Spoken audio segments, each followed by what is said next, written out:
শক্তিশালী ভূমিকম্পে লণ্ডভণ্ড তুরস্ক ও সিরিয়ার সীমান্তবর্তী অঞ্চল। ঘটনার 2 দিন পর তুরস্কের প্রেসিডেন্ট রিসেপ তাইয়েপ এরদোয়ান ক্ষতিগ্রস্ত এলাকা পরিদর্শন করেন।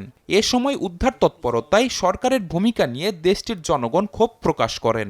এছাড়া ক্ষতিগ্রস্ত এলাকায় পর্যাপ্ত ত্রাণ সহায়তা পৌঁছায়নি বলেও অভিযোগ করেন তারা।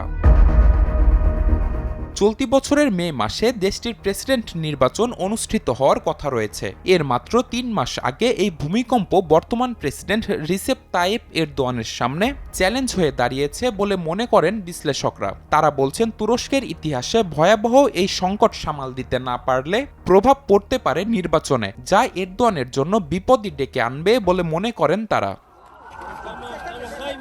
উদ্ধার কাজে সমালোচনার পাশাপাশি ভবন নির্মাণ বিধি না মেনে চলার কারণেই ভূমিকম্পে এত প্রাণহানি হয়েছে বলে মনে করেন সাধারণ মানুষ। 2018 সালে তুরস্কে ভবন নির্মাণে কঠোর আইন প্রণয়ন করা হলেও আইনটি যথাযথভাবে প্রয়োগ করতে সরকার ব্যর্থ হয়েছে বলে অভিযোগ তাদের।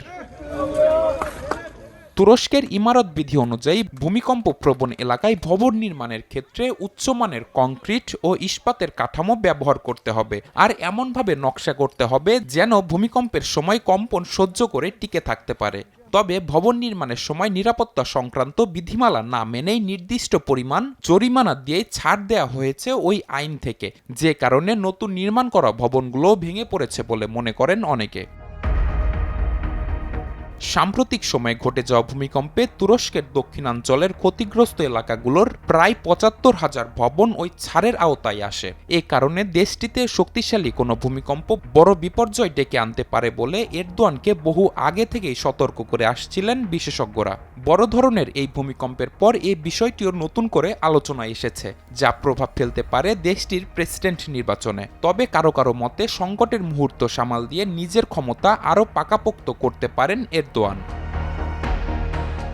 নিবিড় সাহা, সময় সংবাদ।